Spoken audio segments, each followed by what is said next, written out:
Buenos días y qué gusto estar con todas y todos ustedes. Agradezco a los organizadores que hoy fueron referidos en la mañanera como unos hipócritas. Hoy doña Luisa María, alcalde, les dijo que eran unos hipócritas. Yo cuando venía para acá me sentía un poco preocupado, dije voy a hablar con puros hipócritas el día de hoy. Bueno, vamos a hablar de hipocresía un poco, ¿no? A ver si podemos situar a quien le toca mejor el adjetivo de la hipocresía. Ya se ha entendido con claridad que cuando hablamos de representación plurinominal, lo que hacemos es dar garantías a que el voto, esencialmente de las minorías, y tiene derecho a que se represente, a que tenga un representante en la única cámara que tenemos, en el caso mexicano, por el modelo que tenemos, que representa auténticamente al soberano.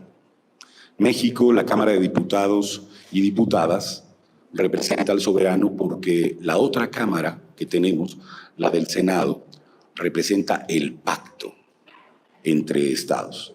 Por eso tenemos que lugares tan pequeñitos como Colima o como Tlaxcala o como Nayarit tienen 3 senadores, además de uno pluri que hay para todo el país.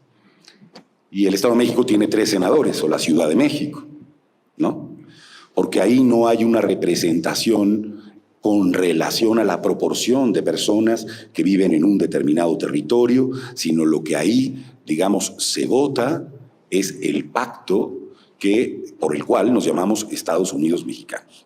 Bueno, quito al Senado de la ecuación, además porque en el Senado no se da el fenómeno, digamos, de sobrerepresentación. Se da en la Cámara de las Diputadas y los Diputados.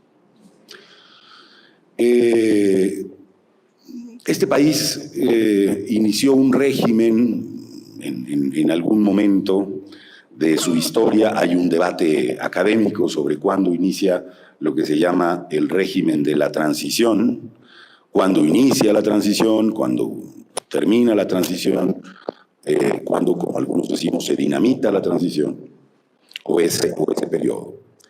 Y vale la pena simplemente tener en consideración, yo arrancaré del 88, que es, por cierto, la edad en la que a mí me tocó llegar por primera vez a las urnas cuando cumplo 18 años.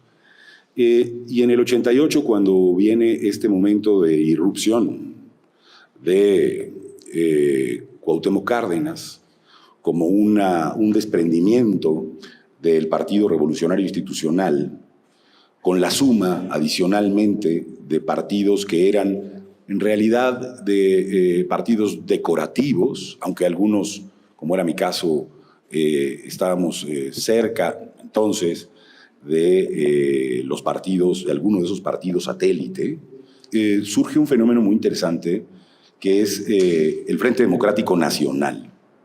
El sistema no tenía previsto que todos esos partiditos, que muchos eran satélites del PRI, el PARM y otros, ¿no?, se coaligaran para ir en contra del PRI, hicieran un frente. Y fue razonablemente sencillo hacer ese frente entonces.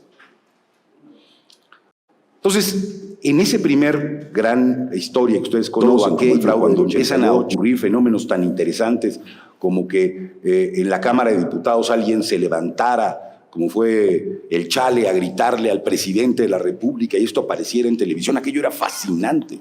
Es un mundo difícil de explicar hoy, pero se había profanado no solamente, digamos, interpelando al presidente de la República, se había profanado algo, digamos, en un recinto más grave aquello, se profanó en la televisión nacional. ¿Quién chingado se podría meter con el presidente en la televisión en aquella época? Nadie. Y entonces se vieron los gritos y volaban boletas sobre el fraude electoral. ¿Qué detectó rápidamente el PRI? Partido que representa en muchos sentidos el autoritarismo del viejo régimen mexicano. detectó que no había que hacer fácil eso de que los partidos hicieran coaliciones, hicieran alianzas.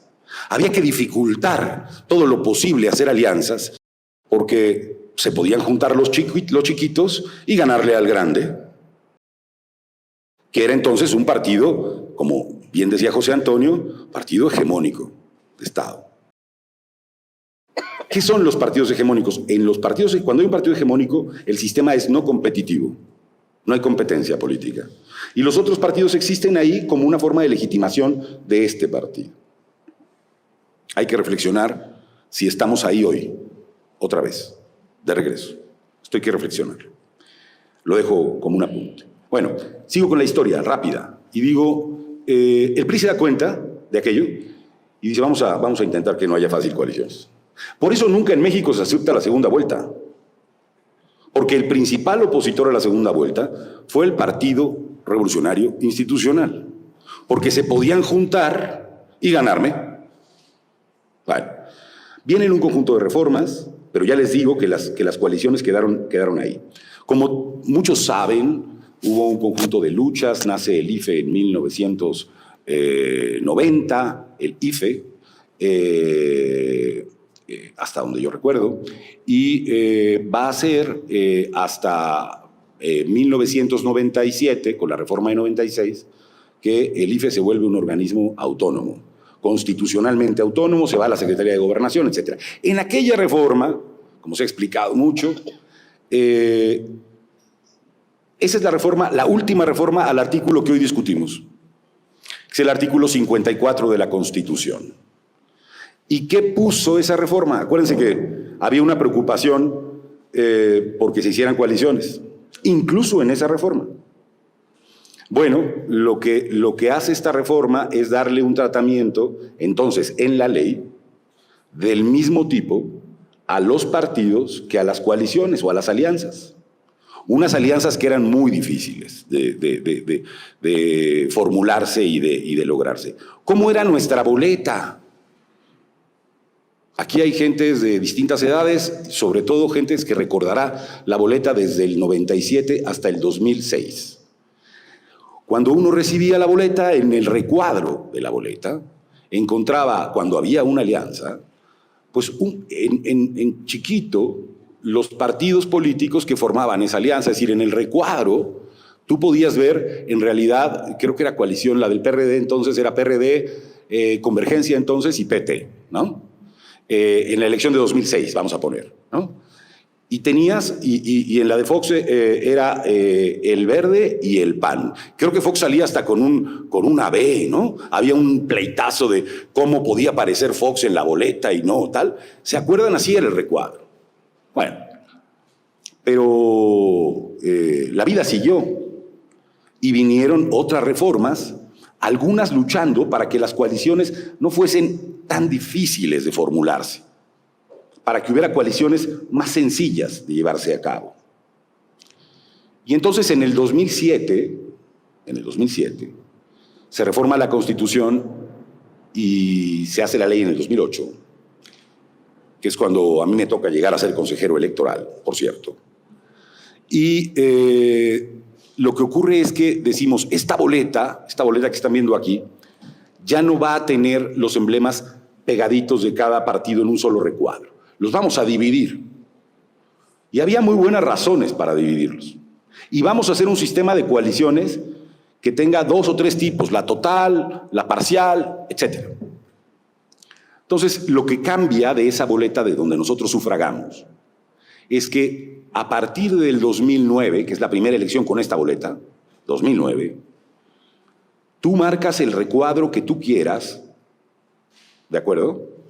Y ese recuadro, el voto cuenta para ese partido político, y ya no hay transferencia, porque antes la única manera de saber cuántos votos había sacado MC o hoy Convergencia, ahora MC, y el PT, hablando de la boleta del 2006, era un acuerdo cupular entre los machuchones de esos partidos, entre los varones. Decían, a ti, PT, te toca el 10%, y a ti, Convergencia, te toca el 15%. Y ya está. Tienes vida eterna, Nunca te vas del sistema de partidos, solo los partidos satélites se coaligan con el grande, que en ese caso era el PRD, y con eso tienes vida eterna.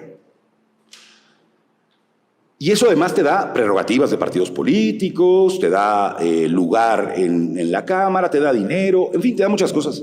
Entonces es una buena reforma la del 2007 que dice, no, ahora cada quien, aunque nos coaliguemos, tiene que tener la fuerza que tiene. Y entonces en la boleta, cuando hay partidos coaligados, tú votas por uno de los partidos coaligados. Se puede votar, si son 3, por 2, o por los 3, y de todas maneras eso al final por distrito se va a contabilizar para un solo partido.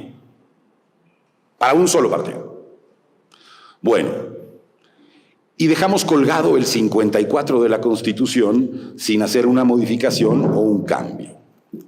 Y entonces ahora, lo que tú tenías antes de esa boleta es, cada partido presenta, en México hay 5 circunscripciones que agrupan a estados de la República y a distritos electorales. Y atrás de la boleta, como bien decía José Antonio, tú tienes los 40 nombres que cada partido tiene y presenta, y cuando votas, yo no diría indirectamente, directamente por esos 40 nombres. O sea, estás votando completamente por 40 personas de un solo partido. En 2006 votabas por 40 nombres de una coalición, porque la diferencia era que se presentaban los 40 nombres por los 3 partidos políticos. Es decir, decía, por ejemplo, la de 2006, decía la lista pluri de esta circunscripción que es la 4ª. Decía PRD, una persona del PRD. El segundo, como eran muy gandallas los del PRD con los chiquitos, otra para el PRD. Y luego decían, ahora una para el PT, y ahora ya en la 4ª le vamos a dar una Convergencia. Así era la lista. A partir del 2009, lo que ocurre es, a partir del 2009, aunque vayamos coaligados en el tipo de coalición que sea, acá están los 40 nombres. Vamos a hablar de la coalición de entonces, del PT con MC, y cada partido tiene sus nombres. Cada partido tiene sus nombres. Sus 40 nombres, diferentes. ¿De acuerdo?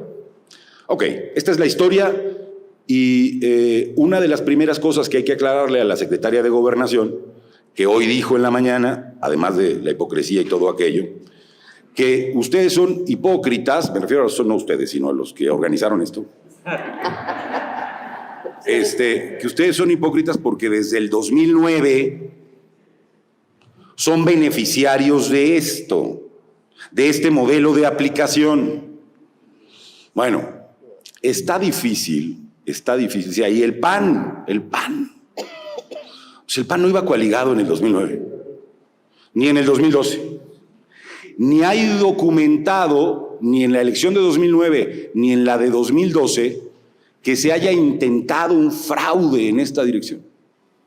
Por lo tanto, un hecho contundente es que lo que dijo hoy en la mañana con relación a que desde el 2009 y 2012 este modelo de aplicación ha hecho beneficiarios a partidos políticos es una falsedad.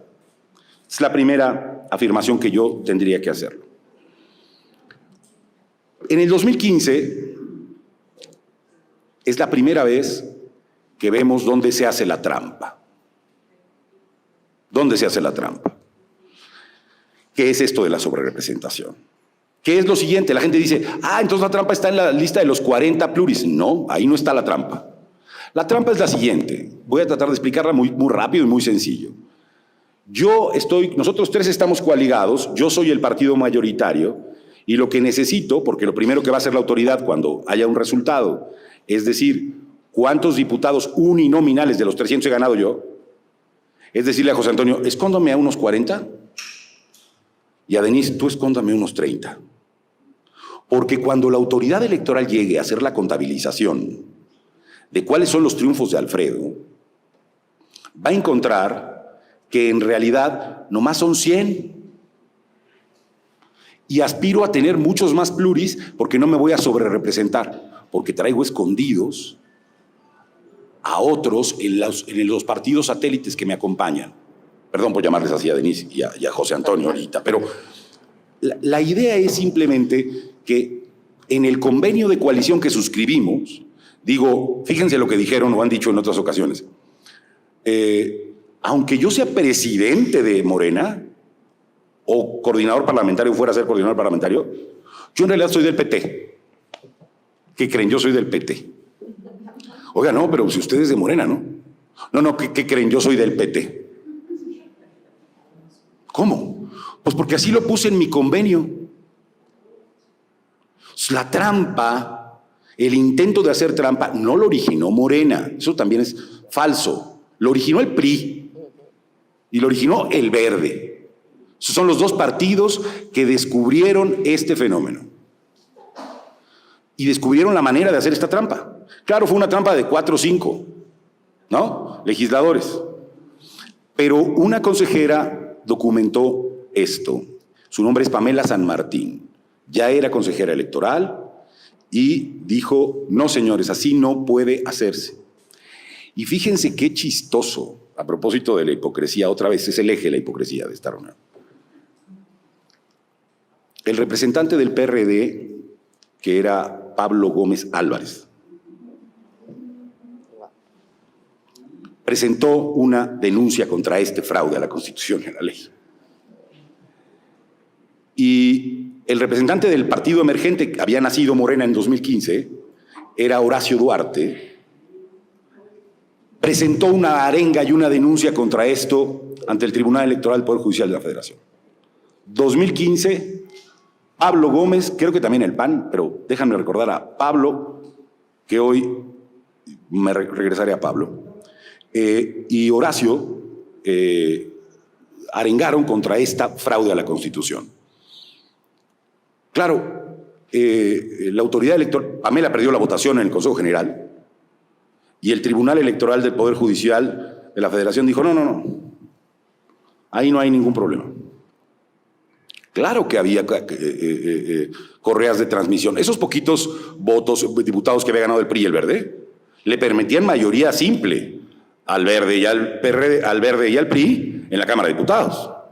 No calificada, simple. O sea, eran pocos, pero eran importantes, muy importantes, ¿no? Y esto nos va explicando una cosa, cómo ese régimen de la transición que empezó a construirse con reformas, sus propias oligarquías, su propio estatus empezó a dinamitarlo, a romperlo, a acabar con él. Fueron sus propios productores los que también han ido en contra, no solo López Obrador. López Obrador es una explicación con relación a personajes que fueron dinamitando el proceso político de construcción democrática en México. Bueno, pasó. ¿Y qué creen? Que habría que comentarle entonces a la secretaria. ¿Dónde está la hipocresía? ¿Dónde está la hipocresía? El partido que usted fundó en 2015, el partido que usted fundó, es el partido que denunció la sobrerepresentación en 2015. ¿Dónde está y de qué lado está la hipocresía? Cuando hoy son beneficiarios de ese sistema contrario a la Constitución, fraudulento de la Constitución. Y voy a más. En el 2018, que propusieron la transformación, ¿qué creen que pasó? Pablo Gómez Álvarez era beneficiario de este mismo sistema por sobrerepresentación, porque no venía de Morena. Resulta que era de cualquier otro partido, pero no de Morena.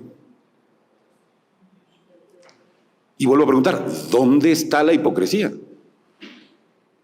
Porque lo que hoy es el argumento central que yo escucho en el gobierno, es decir, pero es que ustedes fueron beneficiarios de esto. Ya he dicho quiénes. El PRI y el Verde. ¿En qué proporción? También le he dicho.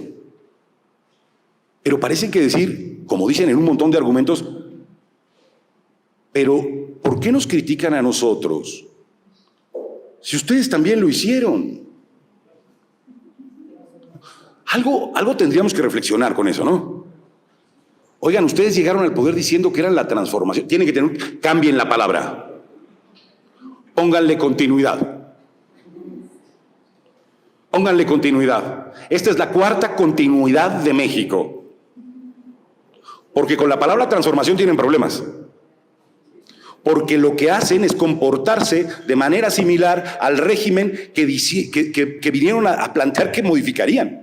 Es decir, ustedes llegaron al poder para construirse su nueva oligarquía, su nuevo establishment de comentócratas, sus nuevas autoridades controladas, sus nuevos tribunales controlados. Para eso llegaron. No son distintos. Se parecen mucho en otro tiempo a lo que fue el partido hegemónico de Estado. No son iguales. Hay muchas diferencias. Aquel partido hegemónico no tenía dueño, este sí. Y hay cosas que analizar. Pero, ojo, se construye entonces una gran hipocresía en el 2018. Y les voy a decir más, en el 2018 habíamos 3, 4 diciendo esto es un abuso, es un fraude a la Constitución, no, está muy mal. Incluso a mí me tocó redactar algunas cosas para llevarlas al Tribunal Electoral.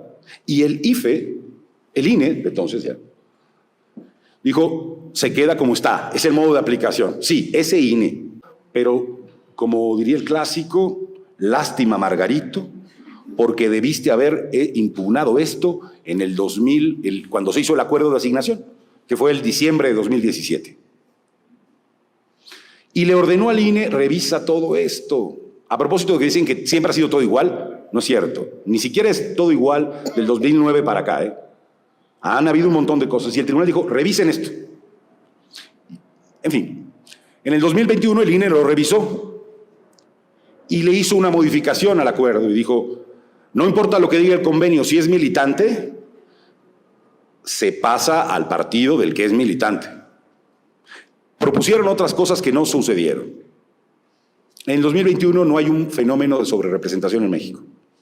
En el 2021. Pero en 2024 estaba todo preparado para que hubiese por todas las vías un fenómeno de sobrerepresentación en México, colocando a muchos en otros lugares.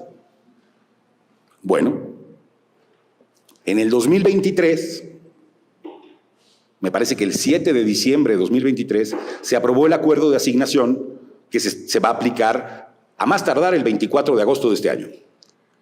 Y en ese acuerdo hay varios secretos y cosas interesantes. La primera es que se impugnó ese acuerdo en diciembre. ¿Y qué creen que resolvió el tribunal? Dijo, ese tribunal que se acuerdan que había dicho en el 18, lástima Margarito, debiste haberlo hecho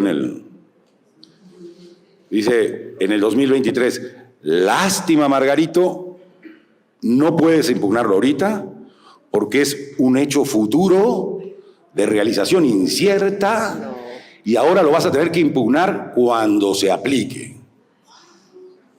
Es decir, el tribunal ha ido variando los criterios. Ahora el momento de aplicación contra este asunto es el momento de aplicación, ya no el del acuerdo. Fíjense qué difícil es esto de la vida, ¿no? Electoral mexicana. Bueno, pues muy bien. Pero lo que sí sabemos hoy, a diferencia del 18, es que el momento de aplicación y de combatir esto, por mandato del tribunal, está por delante. Nada tiene que ver ya el acuerdo de diciembre. No está ahí el debate. Ese debate está superado. Y entonces, se nos ha dicho en los medios de comunicación, esto que se ha dicho aquí y que se ha dicho muchas veces, es el sistema de coalición. Hay que aplicarles el sistema de coaliciones. Lo decía ayer Jorge Alcocer en una audiencia en el INE. Bueno, quiero contarles algo rápido de eso. Esa es una forma, pero hay muchas más formas de combatir este abuso a la Constitución y a la ley. Y una de las formas, además de esto que se llama encontrar a los militantes que yo escondí allá, el otro problema es, y a los que no tienen militancia pero que son de Morena, ¿cómo le hago para encontrarlos? Que son un montón. a los otros escondidos que no tienen militancia. Bueno, una de las cosas que tenemos que reflexionar muy importantemente es ¿quién votó por esas personas? ¿Quién votó por esas personas? En ese distrito, ¿quién ganó? ¿Qué partido ganó? Y dos, yo cuando voto por pluris, que son, ¿se acuerdan de lo que les conté? Son distintos a los del otro partido coaligado. Es decir, los pluris de Morena son distintos a los del PT y son distintos a los del Verde. Entonces, no, señora autoridad, usted no puede por convenio ir en contra de mi voluntad ciudadana. Yo he votado por el emblema de Morena y he votado por los pluris de Morena. Y ningún convenio puede hacer que me haga usted votar por los pluris del Verde o del PT. Pues si yo puse ahí mi marca. Y eso llevaría a una composición distinta del número de uninominales que son los vencedores de Morena. Primera parada, hoy Morena, dice la secretaria de Gobernación, cuarta, quinta, octava mentira, ha obtenido 161 triunfos uninominales. Esto es falso hasta para el modo de aplicación que hay hoy. En realidad, con el método de aplicación de hoy, Morena ha obtenido 182 triunfos uninominales, porque ya encontramos 17 en el Verde y 6 en el PT. Y ya encontramos que Morena tiene un par del Verde. Eso lleva a sumar de los 161 a 182. Entonces, y por lo tanto, para llegar a los pluris que le corresponden, ya le tocan menos. Eso ya va a pasar, porque está en el acuerdo. Ese acuerdo tiene otro secreto, por el cual hay que hablar con las autoridades electorales. Dejó un parrafito ahí perdido, se logró colocar en medio del debate. Eso pasa mucho en el Consejo General. Ponme este párrafo, bueno, tú ya vas a ganar, pero vamos a dejar este párrafo como una referencia. Dice ese párrafo, algo que aquí decía José Antonio, y que tiene que ver con esa jurisprudencia. Dice ese párrafo, dice, en cualquier caso aplicado esto, la autoridad electoral deberá procurar que exista la menor diferencia posible entre el porcentaje que obtiene, que no haya una desproporción desmesurada entre el porcentaje de votos que obtuvo y el número de curules que tiene.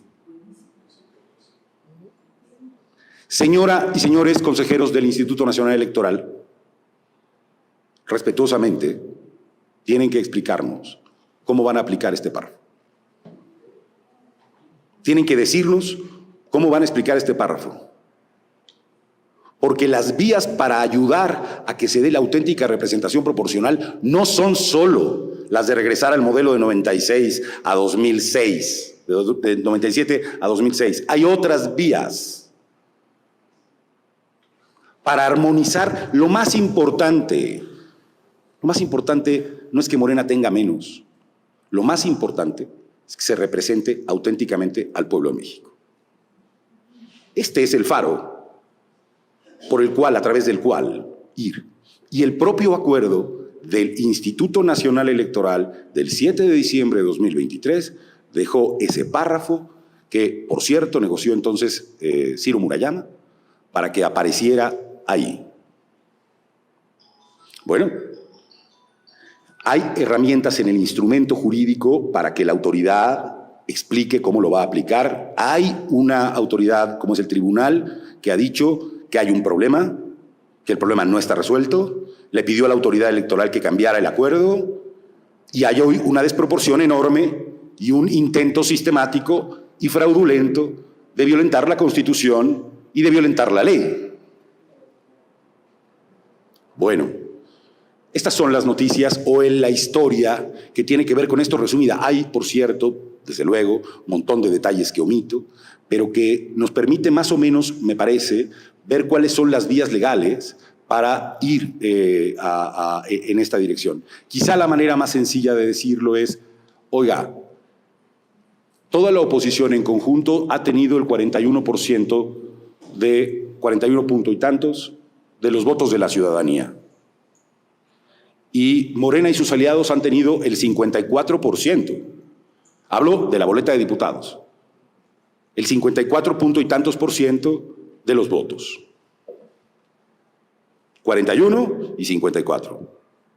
Las autoridades tienen la obligación, a la hora no de los triunfos uninominales, esos ya están dados, de los 300 lugares, sino en los 200 lugares que restan, de aplicar la ley y reflexionar sobre la Constitución para que todo se aproxime al resultado que realmente se dio en las urnas. Y pedir esto no es ser un hipócrita. Pedir esto es pedir que se respete la Constitución y que se respete la ley. Esos plurinominales que todos odian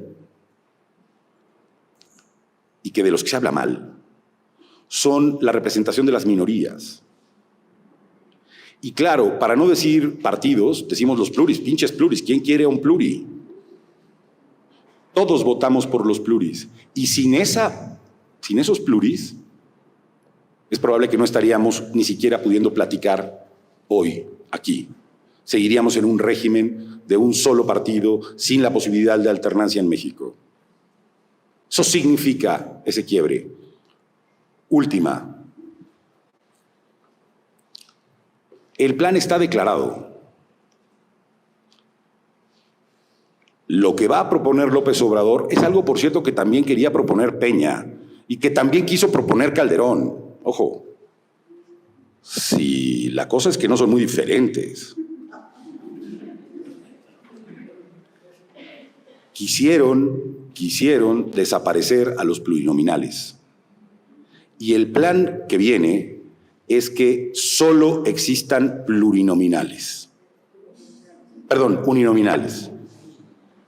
Es que los 200 desaparezcan porque son bien pinches caros. Que es todo lo que nos dicen todo el tiempo, ¿no? Todo es muy caro, es muy caro. Son muchos. Por cierto, veía que, ¿cómo se llama este señor? Saldívar. Decía que Inglaterra y que no sé qué cosa. Sí, bueno, hay que explicarle al señor Saldívar que la Cámara de los Comunes tiene 650 legisladores y legisladoras, con un país de 40 millones de votantes. O sea, habría que tener, para ser parecidos a Inglaterra, habría que tener unos 1,300. Digo, a ver si quiere que le entremos a esa discusión y por lo tanto, cuando tienes circunscripcioncitas tan chiquitas que así le llaman allá, distrititos, pues entonces recoges mejor la pluralidad política en una nación que cuando tienes 300 con 100 millones de electores.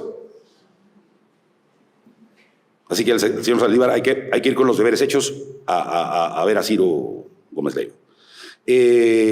Para hacer una auténtica comparación, habría que entonces decir cuál es el mapa de allá y de acá, y cuál es el número de electores. Y podemos discutirlo. Entonces, con eso termino. Van a darse probablemente una de las batallas políticas estructurales más importantes en el México contemporáneo, y tiene que ver con esto. Quizá la batalla electoral más relevante que se pueda dar en este tiempo es esta, porque de esta depende el ejercicio y el uso del poder, y digo también, la auténtica o falsaria o fraudulenta representación del pueblo de México. No es que sea una interpretación subjetiva, es que hagan una interpretación literal.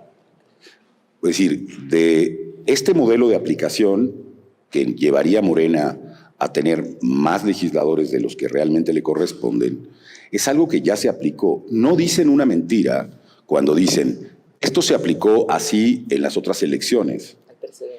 Los precedentes de aplicación existen. Esto es verdad. ¿Sí? Y enfrascarnos en eso es jugar a la lógica de mentir, y eso yo no lo tengo por costumbre. Lo que también es verdad es lo que he tratado de explicar rápidamente y decir, miren ustedes, sí es así, pero esto se ha ido combatiendo y el tribunal ha ido cambiando y la autoridad ha ido cambiando sus criterios y ha dejado algunos elementos que hoy permiten tener una discusión con relación a este tema en muchos horizontes.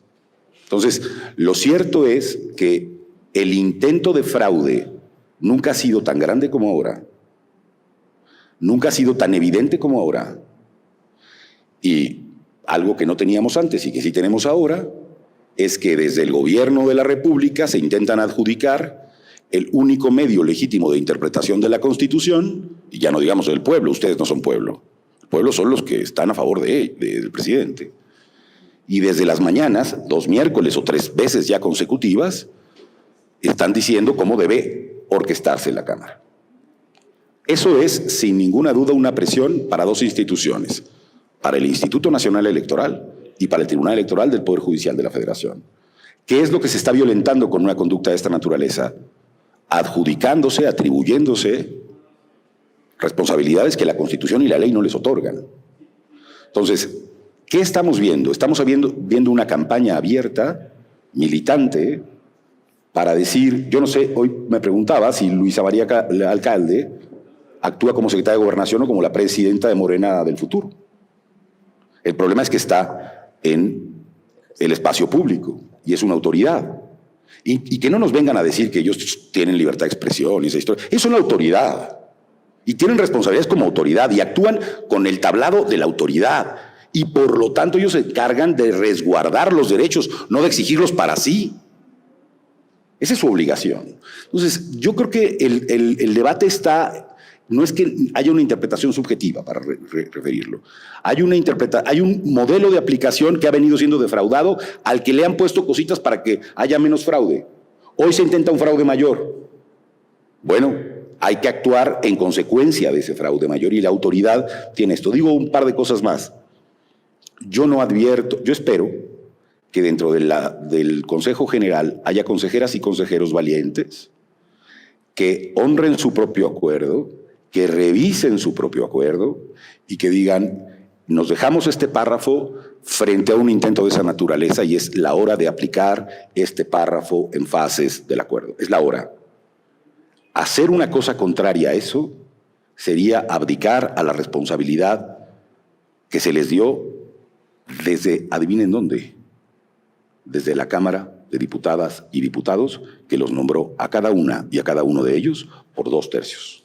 Ahora me refiero a Claudia Sheinbaum, que la escuché en una conferencia de prensa el otro día, ya una vez pasadas las elecciones, decir, imagínense, es que esto que dice, los dos son como, les gusta esa palabra, imagínense, ¿no?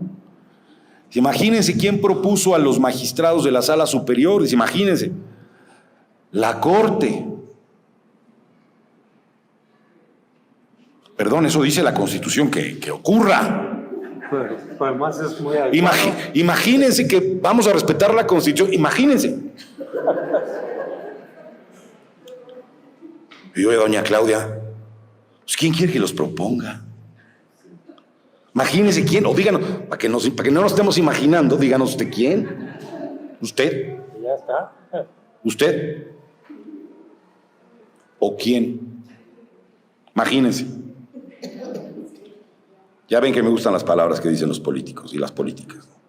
Bueno, las instituciones de este país empezaron a devastar en la transición. Y los 3 principales responsables de eso se llaman el PRI, el PAN y el PRD. El PRD que incluía a López Obrador.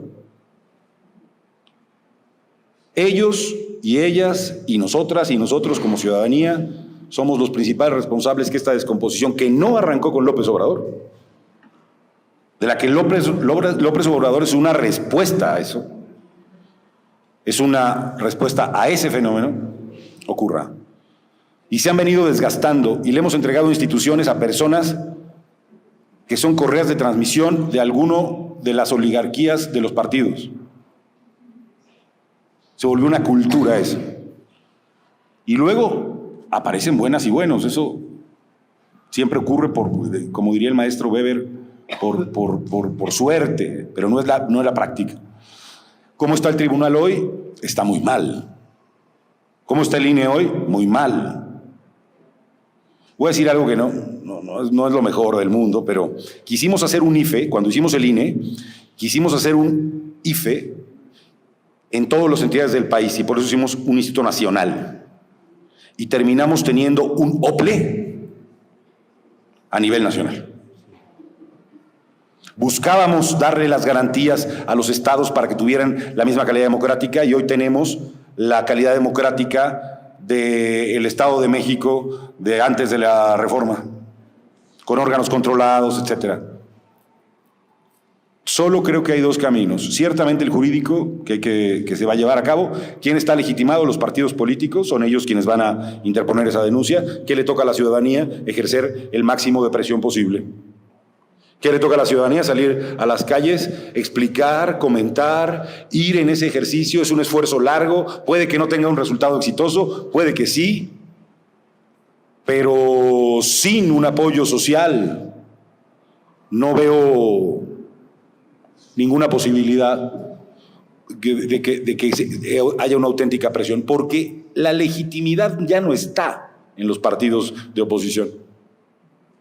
La legitimidad está en la movilización que la sociedad haga para impulsar sus causas. Y eso es lo que va a frenar aquello. Esa es mi opinión en general. Y luego, ¿qué va a pasar en agosto? Bueno, pues en agosto en relación al tema procesal, es que si el INE no hace ninguna modificación en la asignación, o aunque la haga, se va a combatir. Hay 4 días para que se presenten las impugnaciones.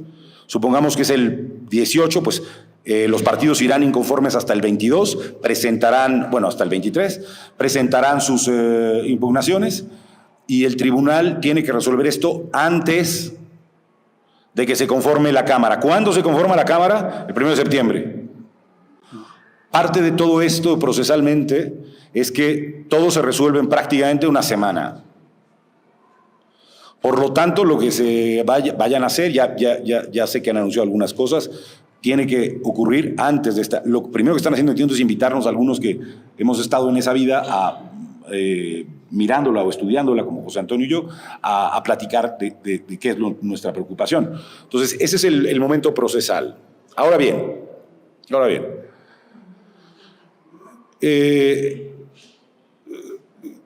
creo que la noticia es que si no se sigue movilizando el país, hoy, mañana, en agosto, en septiembre, ese septiembre negro que se anuncia, pueden pasar muchas cosas, pero se da por sentado algo, y yo les digo un detallito. No tienen mayoría calificada. No tienen mayoría calificada en 2 cámaras, ni con la sobrerepresentación. En el Senado no tienen mayoría calificada. La mayoría calificada la tienen que hacer trayendo gente que votó por MC, por el PRI, por el PRD o por el PAN. No tienen mayoría calificada. No se derroten de antemano. Si la oposición se pone seria en el Senado de la República, no van a pasar. Y todo mundo ya da por sentado que van a comprar a 3, a 4 o a 17 y vámonos. Pero si pueden comprar a 4, a 6 o 17, ningún litigio importa. Así que hay un esfuerzo notable ahora para decir, señoras senadoras, señores senadores electos con nombre y apellido, queremos un compromiso público para que defiendan aquello por lo que les votamos, quienes les hayan votado. Y hay ahí una batalla que dar muy importante, porque ellos se constituyen como Cámara en el 1 de septiembre del año 2024.